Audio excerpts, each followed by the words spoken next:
Hey everyone, I'm Sarah Vedeler, and this is my good friend Shannon Hernandez, the author of Practical Joy. If you have seen our brand new Block of the Month quilt, MEL's Practical Joy, this is the book that inspired it, and Shannon is the beginning of the whole thing. So, super fun. I'm so excited. It was completely unexpected when I found out that you were going to be in Scottsdale this weekend. I know, I kept it under wraps. You did. I wasn't sure I'd have like the energy to people, but I did. I'm so happy. Yeah, I totally did. Just could not have worked out better. Yeah. So, how are you? How am I? I'm good. I'm at a conference, which is fun. We're talking about our vision. And the book has just come out. And I was just sharing with Sarah that, I'm a real person, so people just get the real me. What's it like to have a book show up, 100 copies, and you just stare at the box and cry your eyes out because you're a little overwhelmed by it all? And you're like, what am I supposed to do? Like, now I'm the ambassador of joy. And I'm sitting here bawling my eyes out over these 100 books that are sitting here. But it's good. It's good. I'm getting clearer every day where I'm going to take the book and what I'm going to be doing with the book. And you are a part of that vision because you've taken beautiful the pictures out of here and just turned it into something magical.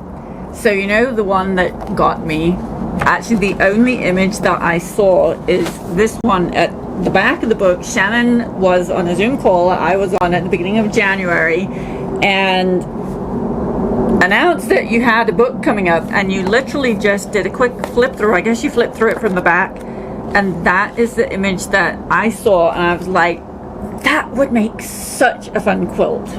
Yeah. And full disclosure, y'all, Sarah tried to set up a call with me for months.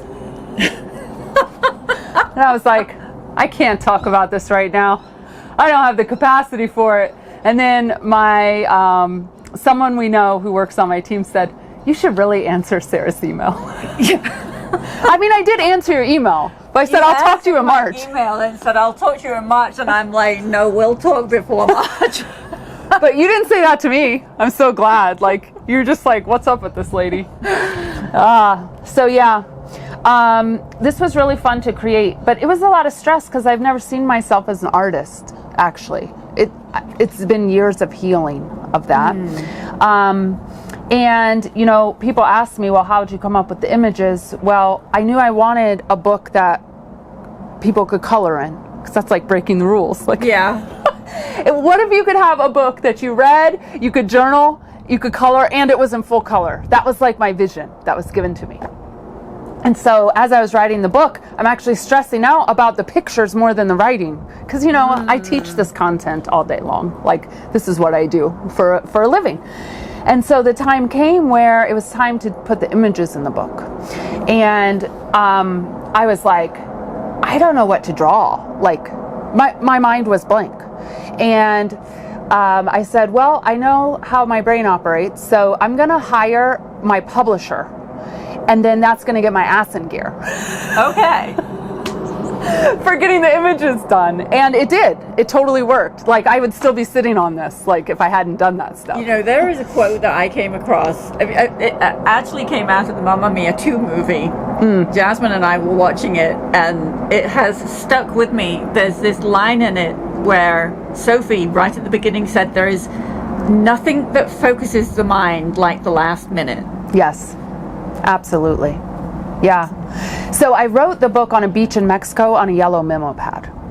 Okay. And that's really interesting because I knew that if I had to sit in front of a computer one more minute to get this book done, it was not going to happen.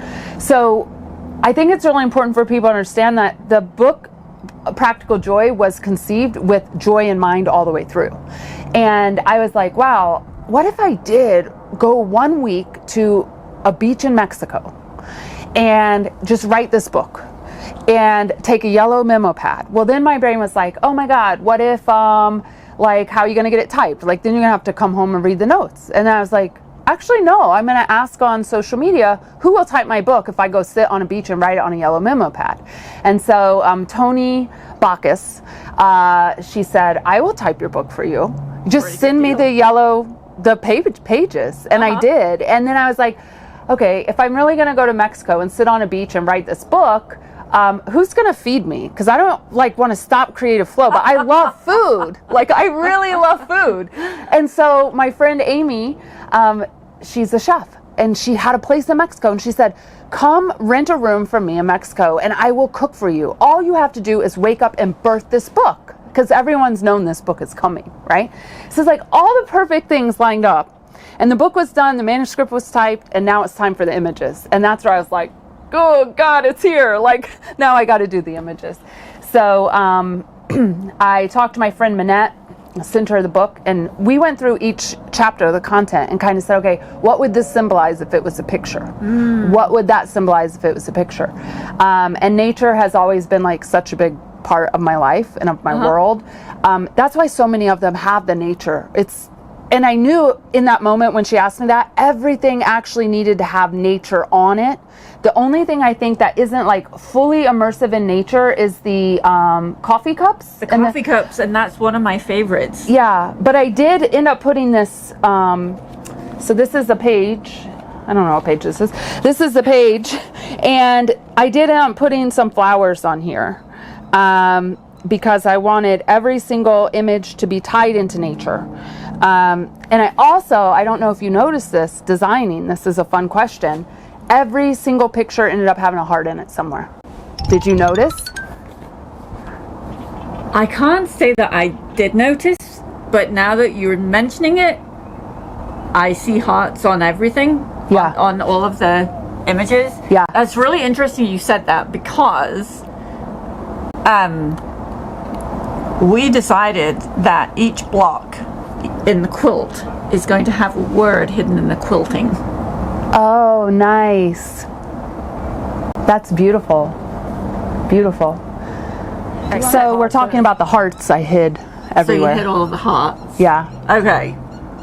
But I wonder if all your panels have hearts somewhere. Well, if there's hearts on all of the pictures, then all of the quilt blocks are going to have hearts on. This is the only one. This the sunflower mandala does not have a heart. When that appears in the quilt, it's not actually going to appear in the quilt, but it will definitely appear in the whole project. And I'm going to make it into a complete mandala. Yeah. Sunflower. I love it. Yeah. I love it. And then the cover was really interesting. So I took a pattern course from an artist, and she was like, just look around at patterns. And I'm like, okay, patterns are everywhere. But this actually was the cover is from my art journal, and literally this is a scan of what was in my art journal. And I had flipped through saying, okay, gosh, first I was like, I can't design the cover. The cover has to be amazing of any book. It really does have to sell the book. And I was like, okay, what if I didn't say can't, and I actually went to my journal and I flipped through with saying, which image could be the front of my book? And that's how I ended up on this. And it was created a long time ago in a patterning class. And it works perfectly. It works so perfect. It has the joy, the pink and the yellow and the orange. Yes. Has the joy in there. Yeah. And then we added the stitching, which I think is interesting that you picked up the quilt. That is actually really interesting. Yeah. Yeah. It's kind of crazy. I didn't add the stitching. My book designer said, let's add some stitching along here. And I said, okay, we'll add some stitching. And then I'm like, little did she know. Little did she know, I should actually call her and tell her, hey, the stitching actually maybe inspired a whole quilt from it. Yeah. So that's kind of the story of the images. I love that. Yeah. Yeah. Because the images to me, they spoke to me instantly. You know, just that one image of the sailboats, and I was immediately into this is going to make such a fun quilt. Just that immediate knowing. Yeah. And the illustrations are so far away from anything that would come out of my mind. I'm the symmetrical, super precise computer geek, computer nerd, right? Yeah. And when I saw these illustrations, and they are so fun and they are so playful, and there was some challenge in there for me. It's like, wow, what could I do with these images to transform them into a quilt? You know, living color and fabric and thread. It just has been a really mind awakening. There is a plane. I don't know if we can pick that up on that. We're by a private airport. That happens sometimes. So just having something that is so different from anything that I've ever done before. And I absolutely would never have figured out illustrations like this by myself, but I love how they come together and they're perfect. Yeah. So why do you think people need a joy quilt? I think that there is so much stuff going on in the world right now. I think that we just need to bring more joy into our lives. I think it's something that is necessary. I think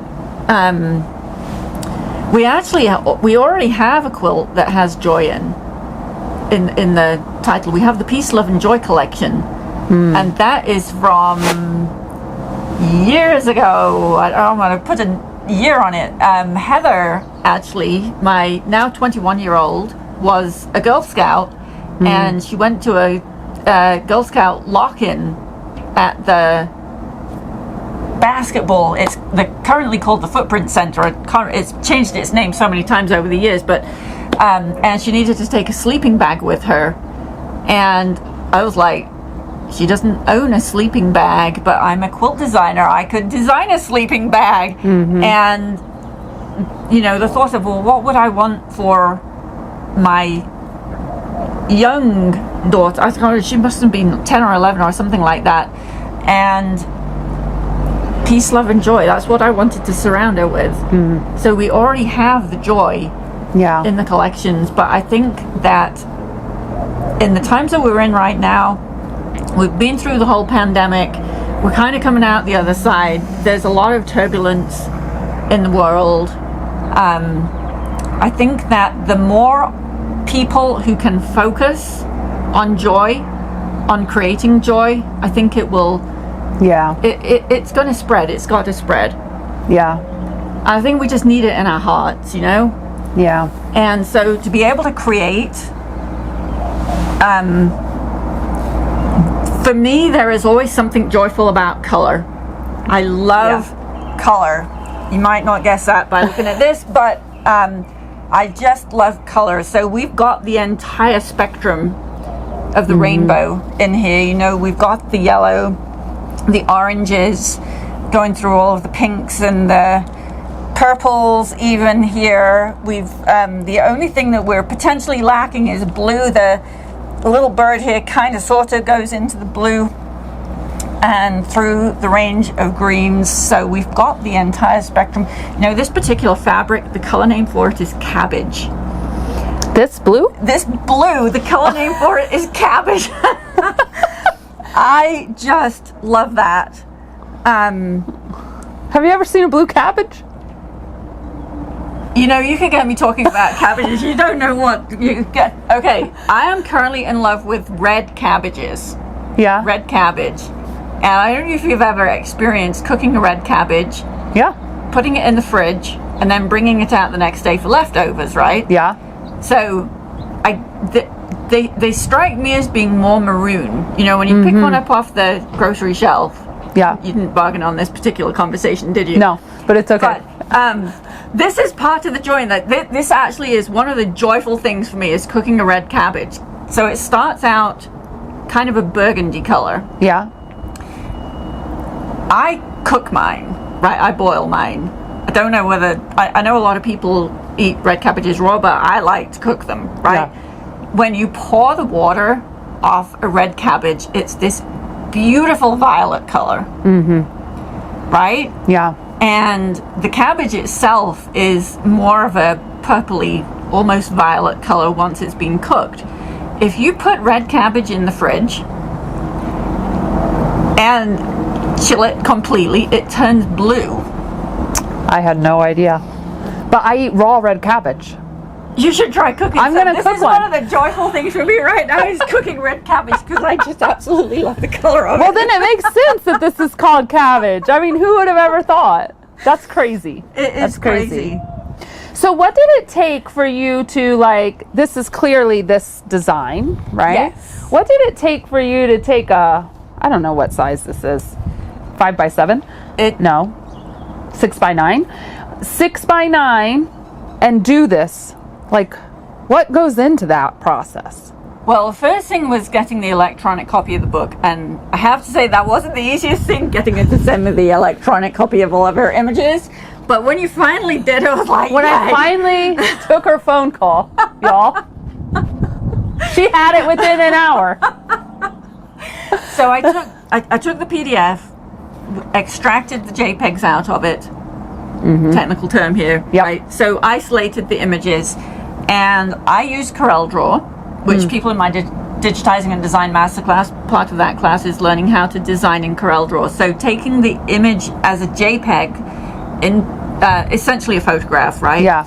Into the designing software, bringing them all in, and I knew that I wanted to create a twin size quilt.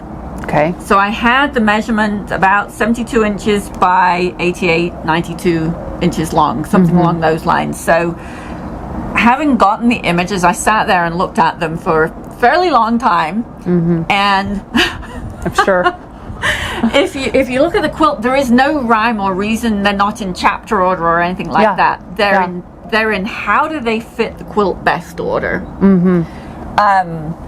And for the most part, we've got the single page images. So like this is a single page in the book, right? Yep. So then it's a case of let's enlarge each of the images, and I wanted them to be proportional to how they are in the book, right? So everything got the same Enlargement. the same enlargement, and just moving them around, and they actually fitted. Is like what's that game? I was Tetris, yeah. Something. And so just moving them around, and they fitted with the exception of this long piece where we added the word.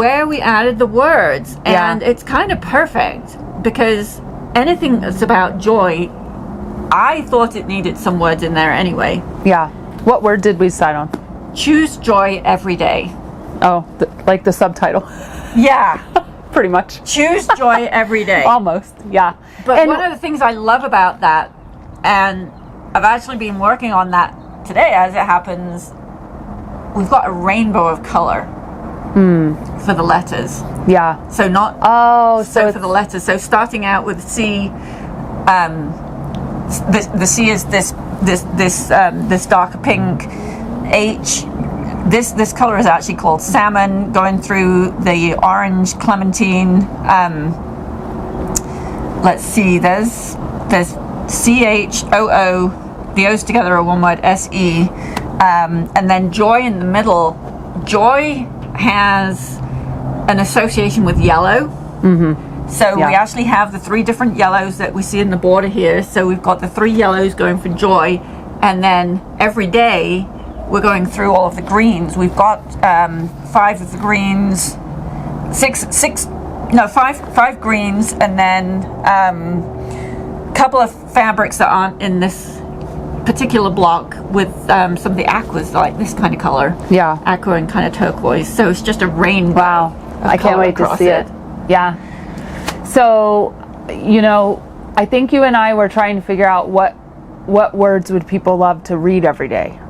Because one of the things I say in the book a lot, and just to my clients and to myself when I need to hear it, is your joy is a choice. Joy is a choice, right? So I think we really played with that, and then we're like, what if it was actually choose joy every day? Like, that's more of a thing we can do every day, Yep. as your joy is a choice. Both are very true. Your joy is a choice, and choose joy every day. And what I like to say in the very back of the book is, your joy is your responsibility. At the end of the day, my joy is my responsibility, and your joy is your responsibility. And we can't get it from outside places. Right, it has to come from in here. Absolutely. So I think a joy quilt, I'm getting one, y'all. I was like, I don't care if I gotta pay for it. Like, don't ask me to make it. I don't have any of these skills.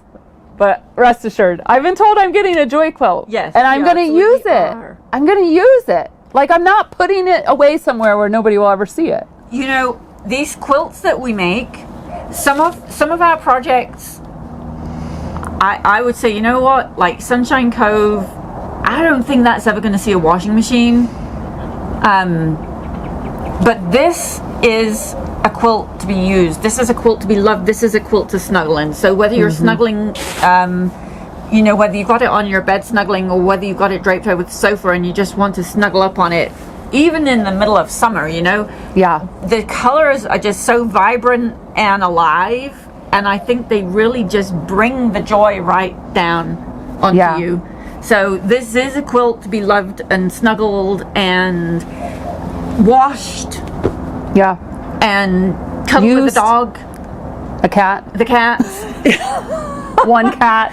It's a quilt to be used, and even though it's got all of this glorious stitching and all of this applique on, it's going to be just fine when it's been through the washing machine. And it's just going to surround anybody who comes in contact with it with so much joy. I love it. And the act of creating it in the first place, I think people are going to find this is just exuding joy all over the place. Just the whole creation of it, just working with the fabrics and the threads and the colors. And you know, one of the things that I am always excited about when we introduce a new project is a lot of people will go with the colors that we choose. And then there are people who put their own spin on it. And I am so excited to see the color combinations that are going to be coming along, because there will be dozens and dozens, maybe even hundreds of different quilts coming out of this project, and it's so exciting to see the colors that people put together. Well, and I've been looking in your Facebook group and watching people say, oh, I'm going to use my stash. I was calling it their, what did I call it yesterday? Their scraps. You're like, no, it's their stash. It's their stash. Yeah. I said, they're going to use their scraps. Stash. You know, actually, we don't particularly use the word scraps, but this would be a really good quilt to use up all of the little tiny scraps, because a lot of the shapes are smaller, right? But a stash is, as a quilter, when you go into a quilt shop or a fabric store and you see this absolutely gorgeous fabric and you absolutely can't walk away without at least a yard of it. So you buy a yard of it, and then you buy a yard of that one because it goes with that one. And, you know, so you end up with several yards and no real purpose for them. So they go into your stash. Your stash, that makes sense. And then when you have a new project to work on, you open up the doors or wherever you've got your stash, and you can just take your choice. You just make your choice. I cannot wait to see what people do with this. Seriously. It's going to be fabulous. It's going to be so fun. Yeah. And just so y'all know, you are going to, I'm going to be coming into your community. Yes. Via Zoom. And I'm going to be looking at what you're doing. And talking about joy. Talking about concepts from the book. We have Jumpstart into Joy is happening on May 8th. I believe, which is a Monday. And everybody is invited to that. Shannon's going to be coming and just really gearing us up for a joyful experience and sharing some of the wisdom from your book, I hope. Absolutely. And by that time, we'll actually have had the block 1 stitch out. And so I think that you know, there's going to be a good number of people who can bring their first block along, and you'll be able to see it.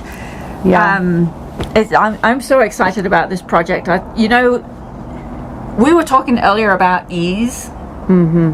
And ease is not something that has been part of my life, and I've been challenged, which kind of is a strange word to go with ease, but to find ways to bring more ease into my life the way this project, once you finally answered the email and decided you would talk to me, the way that this whole project has come together has been so easy. Yeah.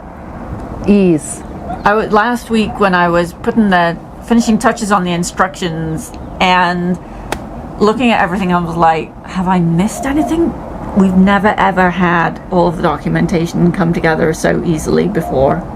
Well, I really love that you said that, because you remember at the, one of the things we talked about is this book had to be complete joy to create.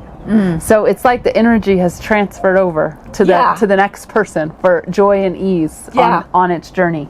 So that's really important. It's happening. It's happening. Well, thank you. I'm so happy to be here. I'm so glad that you came. Yes. And that's another thing. It's like, what? You're here? I know you probably got my email and you're like, what is she talking about? Is she going to be there in 3 days? And I'm like, yeah, you want to go to dinner? It's just perfect timing. Yeah, perfect. I'm so excited for this. Thank you. We'll see you in the inside of the Quilters Circle. What do we call it? The Quilters Circle is just good. Yeah. Quilters Circle. Or the Facebook group. Or the Facebook group. And on Zoom. Yes, we will. Okay. All right. Bye. Bye.